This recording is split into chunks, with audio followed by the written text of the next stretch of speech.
విజయవాడ బృందావన్ కాలనీలో ప్రియురాలి తండ్రిని దారుణంగా హత్య చేశారు ప్రేమోన్మాది. తన కుమార్తె జోలికి రావద్దని ప్రేమికుడు మణికంఠను హెచ్చరించిన రామచంద్ర ప్రసాద్ను దారికాసి కత్తితో పొడిచి చంపాడు. 4 ఏళ్లుగా రామచంద్ర కుమార్తె దర్శినితో ప్రేమలో ఉన్న మణికంఠను గత కొంతకాలంగా దూరం పెట్టింది దర్శిని. అయితే ఇటీవల మణికంఠ ఇంట్లో ప్రేమ వ్యవహారంపై పంచాయతీ జరగ్గా గురువారం మణికంఠ తల్లి ఇల్లు విడిచి వెళ్లిపోయింది.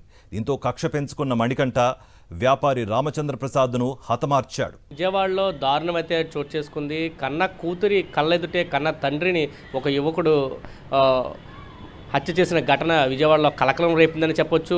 భవానీపురంలో ఒక షాప్ నిర్వహిస్తున్న వ్యాపారి కుమార్తె దర్శిని ఒక యువకుడు ప్రేమించాడు. 4 ఏళ్లుగా ఇవి ప్రేమ వ్యవహారం అయితే కొనసాగింది. ఈ విషయం తెలిసిన రామచంద్ర యాదవ్ తన కూతురు దర్శితో చెప్పారు ప్రేమ వ్యవహారానికి దూరంగా ఉండాలని. ఇదే అంశాన్ని ఎవరైతే అబ్బాయి ఉన్నాడో అబ్బాయికి కూడా చెప్పిన పరిస్థితి.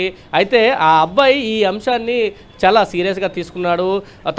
తన కూతుర్ని ప్రేమించొద్దు అన్నందుకు కక్ష కట్టాడు. దాంతోపాటు తండ్రి చెప్పినా కానీ వినకపోవడంతో మణికంఠ ఈ యువకుడు స్థానికంగా కూడా ఒక స్కూల్లో పీటీ టీచర్గా పనిచేస్తున్నాడు. దీంతో ఆ వ్యవహారాన్ని వాళ్ళ ఇంటి ముందుగా తీసుకెళ్లి రామచంద్ర ప్రసాద్ వాళ్ళ తల్లిదండ్రులతో మాట్లాడారు. దీంతో కక్ష పెంచుకున్న మణికంఠ అమ్మాయి తండ్రిని అత్యంత పాశవికంగా నిన్న నరికి చంపిన ఘటన ఈరోజు విజయవాడలో కలకలం రేపిందని చెప్పొచ్చు.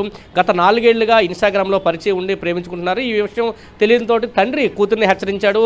దాంతోపాటు అబ్బాయిని కూడా హెచ్చరించాడు. ఎందుకంటే ఇద్దరికి భవిష్యత్తు ఉంది, ప్రస్తుతం అమ్మాయి చదువుకుంటుంది కాబట్టి ప్రేమ వ్యవహారానికి దూరంగా ఉండాలని చెప్పడం, దాంతోపాటు ఇంటికి పంచాయతీ తీసుకెళ్లడంతో కక్షగట్టిన యువకుడు ఒక్కసారిగా మటన్ కోసే కత్తితోటి హత్య చేసిన పరిస్థితి అయితే కనిపించింది.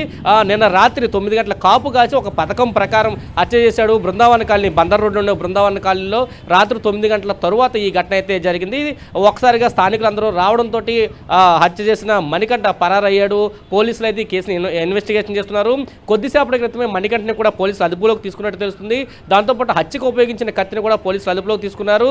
ఇటువంటి వ్యవహారాలు అంటే చాలా దూరంగా ఉండాలని పోలీసులు కూడా చెప్తున్నారు. ప్రేమ వ్యవహారం చాలా చోట్ల చూసాము. ఇప్పటికీ అనేక చోట్ల ప్రేమ వ్యవహారం అనేది ప్రాణాల మీదకి తెస్తుంది, కక్ష సాధింపులకు దిగుతుంది.